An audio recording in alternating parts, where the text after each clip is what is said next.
আমার জীবনে আনএক্সপেক্টেড প্রেম হয়েছে, তার সাথে বিয়ে হয়ে গেছে, আমি তার সাথে সুখে সংসারও করছি।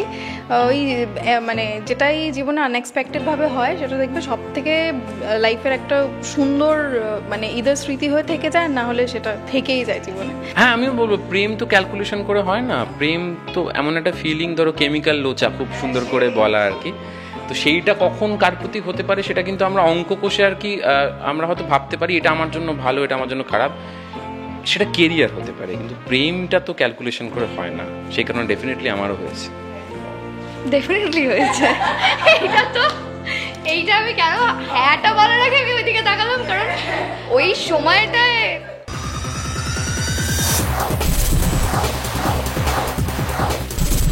কথায় বলে জন্ম মৃত্যু বিয়ে তিন বিধাতা নিয়ে, তাই কার সঙ্গে কার বিয়ে হবে সেটা কেউ সত্যি আমরা বলতে পারি না, ঠিক করতেও পারি না। এবং ধারাবাহিকের ক্ষেত্রে যেটা খুব কমন এবং যেটা আপনারা আজ করেছিলেন অষ্টমীর ক্ষেত্রে সেটাই হয়ে গেছে প্রথম থেকেই। আজ করা যতই উজ্জয়িনী আসুক, যেই আসুক, অষ্টমী এবং আয়ুষ্মানকে আলাদা করা যাবে না, তাই তো?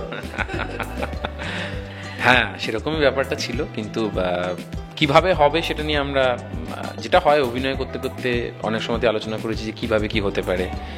আর এটা ভাবতে ভালো লাগে যে আমরা যেটা ভাবছি সেটা হবে কি হবে না, কিন্তু এইভাবে পুরো বিষয়টা হবে ভাবিনি। কোথাও গিয়ে একটা বিশ্বাসভঙ্গ হয়েছে বন্ধুর প্রতি, এবং সেখান থেকে একটা ইনস্ট্যান্ট, তুমি যাকে খুব বন্ধু মনে করো সে যদি তোমার বিশ্বাসভঙ্গ করে, একটা তীব্র রাগ হয়, অভিমান থেকে রাগ হয় মূলত। রাগেরও তো অনেকগুলো ধরন আছে, ক্ষোভ এক ধরনের, অভিমান এক ধরনের। তো এটা মূলত অভিমান কেন্দ্রিক রাগ আর কি। এবং সেটা আয়ুষ্মানের জায়গা থেকে খুবই ন্যায্য রাগ। এবং কোথাও গিয়ে আমাদের দুজনের একটা সিন এরকম যায়নি যেখানে আমরা দুজনেই দুজনকে ক্ল্যারিফাই করতে পারি যে এক্স্যাক্টলি কেন এই কাজটা হয়েছে, আপনি বা কেন মনে করেছেন আমার বিপদ হয়েছে, বা আমি কেন আপনার উপর রাগ করেছি। তো সেই ক্ল্যারিফিকেশন সিনটা এখনো আসেনি, তার আগেই যে মিসআন্ডারস্ট্যান্ডিং সেই পর্ব চলছে। এবং কোথাও গিয়ে আয়ুষ্মান ব্যক্তিগত মানে জায়গা থেকে মনে করে যে উজ্জয়িনী ক্ষতি চাইতে পারে না আমার, এটা আপনি মনে করছেন।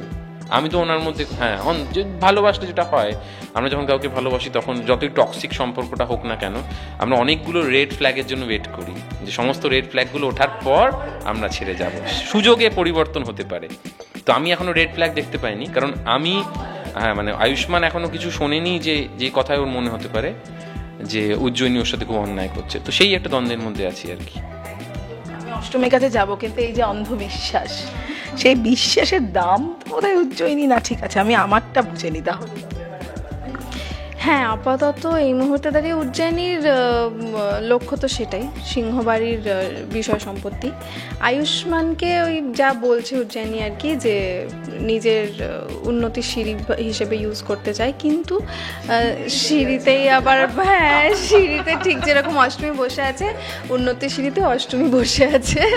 তো এবার সেই উজ্জয়িনী কতটা সাকসেসফুল হবে সেটা তো বোঝা যাচ্ছে না। তবে হ্যাঁ, এই the journey has to be beautiful. Final ডেস্টিনেশনে কী হবে সত্যি তো সেটা তো জানি না, সেটা তো সবাই যেটা এক্সপেক্ট করে সেটাই নিশ্চয়ই হবে। বাট ওই জার্নিতে কী ঘটছে আমাদের আর কি, সেটাই আর কি টান উত্তেজনা তো শেখায় নেই। প্রোমোটা বেরিয়েছে তাতে যে মেয়েটাকে ভীষণ হাসি খুশি মিষ্টি দেখা যাচ্ছিল, সবসময় ছটপট করে বেড়াচ্ছে, পুরো রূপ বদল। হ্যাঁ, মানে মোটামুটি লাঠি বাটি মারবে বলে, উজ্জয়িনীকে মারবে বলে ফ্লাওয়ার ভাস তুলেছে, যা সিঁদুর পরবি, এরকম একটা ব্যাপার। মানে আমিও ভাবতে পারিনি যে এতটা চেঞ্জ হয়ে যাবে বিষয়টা। সেটা যদিও আমাকে বলেছিল, যে আমাকে জানানো হয়েছিল যে এরকম বিয়ের পর বা ওই টাইম পিরিয়ডটা থেকে চরিত্রটা চেঞ্জ হতে চলেছে, আরও বেশি ম্যাচিওর হতে চলেছে। তো সেটার জন্য এত তাড়াতাড়িও হবে তার জন্য প্রস্তুত ছিলাম না, বাট হচ্ছে। এবার আস্তে আস্তে ঠিক আছে, সবাই মিলে সেটা আবার করে একটা নতুন চরিত্র বোনা হচ্ছে। মানে কোনো পরিস্থিতিতে এইভাবে হয়েছে যে মানে কাউকে মারা, লাঠি নিয়ে প্রতিবাদ করার জন্য? মানে এই কারণে যে মানে এরকম তো এই কারণটা বিয়ে বলেন।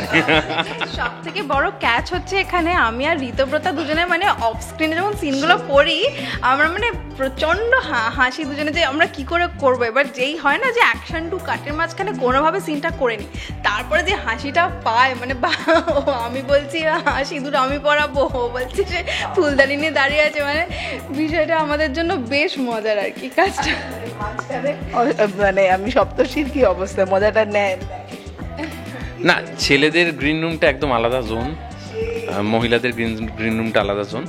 তো যেটা সিন করতে গিয়ে যেটা হয় যে আমরা সিন যতক্ষণ না পার্থদা অ্যাকশন বলছে তার আগে অবধি প্রত্যেকে নিজেদের মতো গল্প টল্প করছে, বাট যখনই চলো মনিটরে যাই এটা বলা হয়, আমার মনে হয় প্রত্যেকে এতটাই প্রফেশনাল এবং প্রত্যেকের ভেতরে চরিত্র হয়ে ওঠাটা এতটাই সুইচ অন সুইচ অফ হতে পারে যে সঙ্গে সঙ্গে কিন্তু যে যার জোনে চলে যায়। তো সেটা কিন্তু খুব সুবিধা, মানে একজন অ্যাক্টর হিসেবে যখন তুমি দেখো তোমার কো অ্যাক্টররা ইজ হেল্পিং ইউ আউট, তখন তোমার মনে হয় যে না থ্যাংক ইউ, মানে ওই কোঅর্ডিনেশনটা সবার ভেতরেই কিন্তু আছে। হ্যাঁ, মানে অনেক সময় হয়তো আমরা সিন পড়তে পড়তে ভাবি যে আচ্ছা এটা এরকম হলো, সেইটা তো দেখো যে কোনো অ্যাক্টরই চাইবে যে তার মতো করে পুরোটা হোক। এটা অ্যাক্টর আর সবাই স্বার্থপর হয়, মানে আমি মনে করি অ্যাক্টরদের স্বার্থপর হওয়া উচিত নিজের জায়গা থেকে, যে আমার জায়গাটা আমি কীভাবে সবচেয়ে ভালো করতে পারি, তাহলেই ভালো কম্পিটিশনটা হয়। এবার সেইটা কিন্তু প্রত্যেকের ভেতরে অন্যকে হার্ম না করে সেই জোনটা কিন্তু ক্রিয়েট হয়ে গেছে অলরেডি। আমরা ধরো 3 মাস হতে চললো আমরা শ্যুট করছি, যে প্রত্যেকের জন্য কিন্তু ওইটা মানে কিউটাও যখন দিচ্ছে ব্যাক টু হয়েও, তখনও কিন্তু সেম ইমোশনে দিচ্ছে যাতে উল্টো দিকের অ্যাক্টরের ভালো হয়।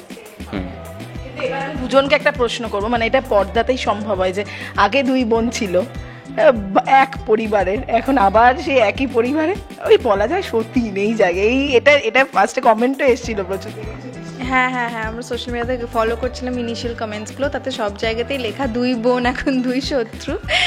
এবার সব থেকে আনন্দের বিষয় হচ্ছে, মানে ব্যক্তিগতভাবে যেটা বলতে পারি সেটা হচ্ছে যে একটা নতুন প্রজেক্টে এসে হয় না আমরা সবসময় খুঁজি বা চাই যে অ্যাটলিস্ট হয় না একটা কাউকে পেয়ে যাই, তারপর তো আস্তে সবার সাথে বন্ধুত্ব একটা বন্ড তৈরি হয়েই যায়। বাট আমি যখন অষ্টমীর থেকে আমার কাছে ফোন, মানে অষ্টমী কাস্টিংয়ের জন্য ফোন আসে, আমি তো ফার্স্টে আমি মাথায় আর কিছু না, আগে পরে গল্প নেগেটিভ আমার কিছু মাথায় আসেনি, আমার ফার্স্ট হচ্ছে ঋতব্রতা আছে, ঠিক আছে ব্যাস দ্যাটস ইট। এবার যা হয় অনেক বছর, মানে 2.5-3 বছর অলরেডি আমাদের হয়ে গেছে, এখন এখানে এসে ওই আর কি যা হয়, আবার ওখানে সেম যা করতাম আমরা একসাথে, খাওয়া দাওয়া গল্প খিল্লি সবটাই হচ্ছে, আবার কাজটাও খুব ভালো করে হচ্ছে। এই যা একটা মানে সবাই খুব শান্ত, আমি বুঝতে পারছি, এবং ডাউন এই গরমে শুটিং সব কিছু, কিন্তু একটা মজার ছোট গেম খেলি। গেম মানে কি, আমি সপ্তর্ষিকে নিয়ে দুজনকে কিছু প্রশ্ন করব, খুব সাধারণ। হ্যাঁ আচ্ছা, এটা আয়ুষ্মান নয়, সপ্তর্ষিদা। ওকে ঠিক আছে, জানি সবাই, মানে স্ক্রিপ্টে আমি দেখি। আচ্ছা, জন্মদিন? ও বাবা, কিছুদিন বলা সম্ভব আপনাদের পক্ষে, এই জানুয়ারি মাসে। তাও ঠিকঠাক আমি তো নো ক্লু। 12ই জানুয়ারি। আগে থেকে জেনে গেলে এবার আসবে, আবার তখন হবে কিছু না কিছু একটা। আর সপ্তর্ষি পরিচালিত নাটক? পারবে না, চেষ্টা করছে ভাবার, আমি দেখছি যদি কিছু বলতে পারে। একটা বলতে পেরেছে, কিন্তু হ্যাঁ এটা ঠিকই বলেছো, এখনো কিন্তু ওই দিদি বোনটা থেকে আমরা বেরোতে পারিনি। মানে মাঝখানে কন্যাদানের পরেও আমি একটা প্রজেক্ট করেছি, গ্যাপ ছিল, সেই গ্যাপিংয়েও কিন্তু মানে কিছু কেনার হলেও সেটা হোয়াটসঅ্যাপে টেক্সট করা হতো, যেটা কিনবো কি, সেটা এখনো হয়। তো সেইটা থেকে এখনো বেরোতে পারিনি। সতীন এখনো কিছুই হয়নি, ওই দিদিটাই রয়ে গেছে, এখন আমি দিভাই বলি, ওইটা চেঞ্জ হবেও না। কিছু ইনফরমেশনকে এদিকে বের করা গেল? কথা বলছিলেন মাঝখানে। না, সপ্তর্ষিদা খুব অনেস্ট, আমাকে মানে কোনো আনসার বলে দেয়নি, আমি একটু জিগের ক্লিউ চাইছিলাম, তাও পাইনি। 1 থেকে 12 রিসেন্ট প্রোডাকশন। লাস্ট ধারাবাহিক সপ্তর্ষি? এইটা আমি বলতে পারি, কারণ ওটাতে আমারই এক বোন ছিল, স্বপ্নীলা, এক্কা দোক্কা, এইটা আমি বলতে পারি। একটা পেরেছে, তাও বলছে আমার জন্য পারেনি, ওর বোন ছিল সেই জন্য পেরেছে।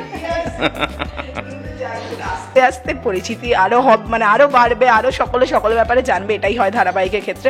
কিন্তু প্রচন্ড ঘামছি, সকলেই ঘামছেন, সকলকে শুটে যেতে আমি শেষ করবো, কিন্তু শেষে কি হবে, সিঁদুর রক্ষার লড়াই যে চলছে, তাতে তো একজন লড়বেন। আর তোমার টেক কি থাকবে এটা? আমি এখন অবধি বুঝতে পারছি না আমার লড়াইটা কেন হচ্ছে। তার কারণ আমি একজনের প্রতি বায়াসড, তো আমার মনে হচ্ছে যে আমার ব্যক্তিগত ইচ্ছের কি কোনো দাম নেই, কিন্তু যদি তুমি গল্পের অ্যাজ এ হোল পার্সপেক্টিভটা দেখো, সেখানে অনেকগুলো লজিক আছে, এবং মূলত যেটা লজিক সেটা হচ্ছে যে টেলিভিশন এমন একটা মাধ্যম যেখানে মহিলাদের গল্প আমরা অনেক লার্জার দ্যান লাইফ স্কেলে বলতে পারি। এই প্রত্যেকটা গল্পের যে মানে ছোট ছোট অনুগল্প যেগুলো হচ্ছে, এই প্রত্যেকটাই কিন্তু আমাদের দৈনন্দিন জীবনে এরকম ঘটে থাকে। আমরা কিন্তু অনেকেই দেখেছি যে একজন বিবাহিত পুরুষেরও অন্য একজনের প্রতি ভালোবাসা আছে, কিন্তু একজন স্ত্রীর কর্তব্য পালন করে চলেছেন, এবং তাও ভদ্রলোক বা সেই ব্যক্তি হয়তো তার প্রতি লয়াল নয়, কিন্তু কোনোদিন গিয়ে সে বুঝতে পেরেছে যে এটা সে ঠিক। সেই কারণে মহিলাদের ভেতরের ইনস্টিংক্ট হলো যে প্রোটেক্ট করা। তো সেটা খুব সুন্দর করে এখানে কিন্তু অষ্টমী চরিত্রটির মাধ্যমে দেওয়া হয়েছে যে আমার যখন দায়িত্ব প্রোটেক্ট করা, আই উইল প্রোটেক্ট। এটাতে আপনি কি মনে করছেন, আপনার আমার সম্পর্কে ধারণা আমার কিচ্ছু যায় আসে না। তার জন্য যদি আমাকে এমন একটা ফিজিক্যাল অল্টারকেশনে যেতে হয় যেখানে আমার, সেটাও আমি করতে প্রস্তুত। তো কোথাও গিয়ে একটা মহিলা এম্পাওয়ারমেন্টের গল্প, সেটা খুব আমার মনে হয় এই সময় দাঁড়িয়ে যেখানে এত ভায়োলেন্স হচ্ছে, আমরা প্রত্যেক দিন দেখতে পাই যে মহিলাদের জামা নিয়ে কমেন্ট করা হচ্ছে, তারা কখন রাত্রিবেলা বেরোবেন কমেন্ট করা হচ্ছে, সেখানে এটা খুবই পজিটিভ একটা জায়গা যে একজন মহিলার হাতে সেই ক্ষমতাটা আছে যে আই উইল চুজ, সেটা খুব ইম্পর্ট্যান্ট। তো সেখানে আমার ভূমিকা হচ্ছে যে সত্যি যে ভালো চায় কোথাও গিয়ে পরিবারের জন্য, বা এটা যখন অষ্টমীর সাথে বন্ধুত্বের সম্পর্কটা ছিল তখন বাবার এগেনস্টে অষ্টমী যখন কথা বলেছে, আয়ুষ্মান কিন্তু একটা সময় পর বুঝতে পেরেছে কোথাও গিয়ে যে অষ্টমী ঠিকই বলছেন। কিন্তু এখন যেহেতু প্রেমের মধ্যে আছে উজ্জয়িনীর প্রতি, সে বুঝতে পারছে না, কিন্তু কালকে সিনে আবার সাবকনশিয়াস মাইন্ডেও বলছে যে আপনি এরকম কেন করছেন, আমার জন্য এত কিছু আপনাকে করতে হবে না, আপনি কেন, আপনি যে কাজটার জন্য সেই কাজে চলে যান। হ্যাঁ, কোথাও গিয়ে কাজ করছে যে আপনিও তাকে সাফার করছেন। এটা তো শুধু নয় যে আমি আমার ভালোবাসার লোককে পাচ্ছি না, আপনিও তো সাফার করছেন। আপনার যে জীবনের লক্ষ্য ছিল স্কুলে পড়ানো, বড় শিক্ষিকা হওয়ার একটা স্বপ্ন নিয়ে এসেছিলেন, সেটা থেকে আপনি ডাইভার্টেড হয়ে যাচ্ছেন। আমাকে ছেড়ে দিন, আমার এইখানে এই গ্রামে পুরুষোত্তম সিংহর বাইরে আমার কিছু হওয়ার নেই। কোথাও গিয়ে এই ছেলেটার মনে এটা আছে যে আমি জানি আমি এখানে বড় হয়েছি, এইটা আমাকে মেনে নিতে হবে।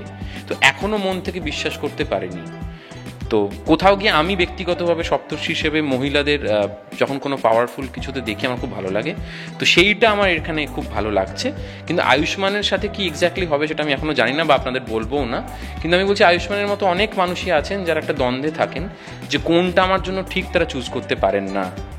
পরিবার বলে দিচ্ছে হয়তো এটা ঠিক, আমি মনে করছি এটা ঠিক, কিন্তু ওই সময়টাও তাকে দেওয়া উচিত যখন সে নিজে ডিসাইড করতে পারবে।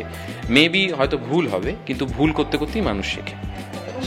সম্পর্কের ক্ষেত্রে নয়, কাজ বিভিন্ন সিদ্ধান্তের ক্ষেত্রেই তাই। শেষ করবো, শেষে একটাই প্রশ্ন করবো, এই যে আনএক্সপেক্টেড প্রেম বলবো না, বিয়েটা হয়ে গেল এক লাইনে, প্রত্যেকের জীবনে আনএক্সপেক্টেড প্রেমটা হয়েছে, মানে যেটা হওয়ার মানে ভাবেইনি কখনো হয়ে গেল এরকম? হ্যাঁ হ্যাঁ, অবশ্যই আমার জীবনে আনএক্সপেক্টেড প্রেম হয়েছে, তার সাথে বিয়ে হয়ে গেছে, আমি তার সাথে সুখে সংসারও করছি। ওই মানে যেটাই জীবনে আনএক্সপেক্টেডভাবে হয় সেটা দেখবে সব থেকে লাইফের একটা সুন্দর মানে ইদার স্মৃতি হয়ে থেকে যায়, না হলে সেটা থেকেই যায় জীবনে।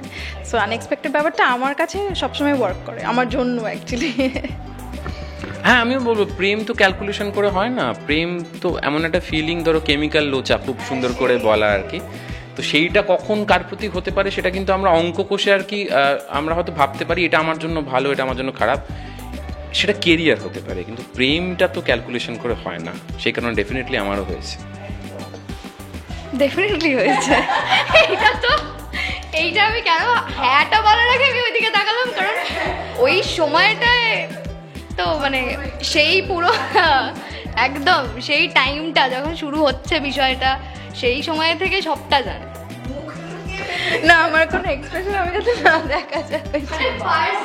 ডেটে যাওয়াটাও বলে শর্টে আছে, ও বলছে আমার মুখ লুকিয়ে নিলে নাকি দেখা যাবে না এক্সপ্রেশন।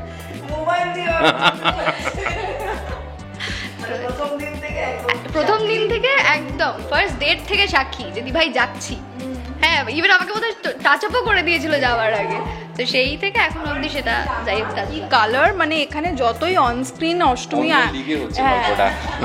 যতই আয়ুষ্মানকে প্রটেক্ট করুক, আমি দিবাই অলওয়েজ ঋতব্রতাকে প্রটেক্ট করতে আছি। এবার প্রথম থেকে আমাদের যা হয় আর কি, বসে একদম আগে স্ক্রুটিনি করে নেবো, হচ্ছে ডেট। আচ্ছা, এটা খুব চাপের বিষয়, মানে এই ধরো একজন ছেলে অ্যাপ্রুভড হবে কি হবে না, মেয়েরা তাদের বন্ধুদের দিয়ে অ্যাপ্রুভাল নিচ্ছে, এটা খুব চাপের একটা বিষয়। ধরো তার কোনো বন্ধুর তাকে ভালো লাগে, সে বলে দিল ছেলে কিন্তু অ্যাপ্রুভাল চায় না কোন বন্ধুদের থেকে, ভাই শিওর, আমি শিওর যে দেখতো আমি কি যাবো ডেটে যাবো। এটা না না অ্যাপ্রুভালের বিষয় নয়, আমরা আসলে জোর করে যেটা হয় আর কি, আমরা বোনেরা, ও তো আমরা মনে করি ও ছোট, ডেফিনেটলি এমনিও ছোট, বাট আমরা মনে করি ভীষণ ছোট। না না, তুই আগে আমাদেরকে বল, অ্যাপ্রুভালের জন্য না, মানে ইটস লাইক না না দাঁড়া দেখে নি বিষয়টা, হ্যাঁ তারপরে তো অ্যাপ্রুভাল। হ্যাঁ, আমাকে সবটা আমাকে বলতে হবে, কোথায় যাচ্ছি, কখন যাচ্ছি, কখন ফিরবো, সবটা আমায় বলে বেরোতে হতো শুটিং থেকে ওখানে। জানাতে হবে, হোয়াটসঅ্যাপ গ্রুপে জানাতে হবে কি খেলি, স্টার্টারে কি খেয়েছিলিস। ইচ অ্যান্ড এভরি মোমেন্টে that person has been judged.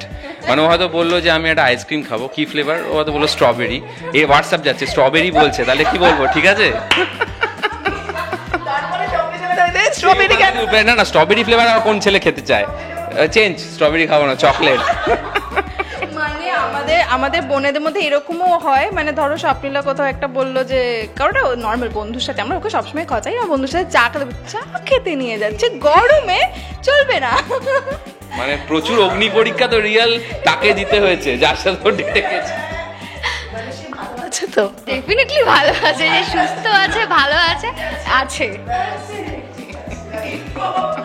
এরকম চলতে থাকুক, বুঝতেই পারছেন অফ স্ক্রিন কি হয় এবং অন স্ক্রিন তো আপনারা দেখতেই পাচ্ছেন। তো শেষে কি বলবে দর্শকদের? আমাদের অষ্টমী এখন নতুন সময় দেখাচ্ছে 27 তারিখ থেকে সন্ধ্যে 6টায় জি বাংলায়।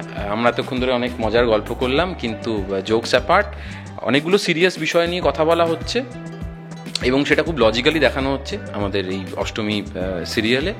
তো আমরা প্রত্যেকে আমাদের ভূমিকা পালন করছি, আপনারা এইভাবে পাশে থাকুন যাতে আমরা অনেক নতুন এপিসোড নিয়ে, নতুন ঘটনা নিয়ে আপনাদের সামনে আসতে পারি। টলিউড ফোকাস কলকাতা চ্যানেলটি আপনাদের ভালো লাগলে লাইক করুন, সাবস্ক্রাইব করুন এবং আপনাদের প্রিয় ভিডিওটি অবশ্যই শেয়ার করুন। Tollywood focus Kolkata.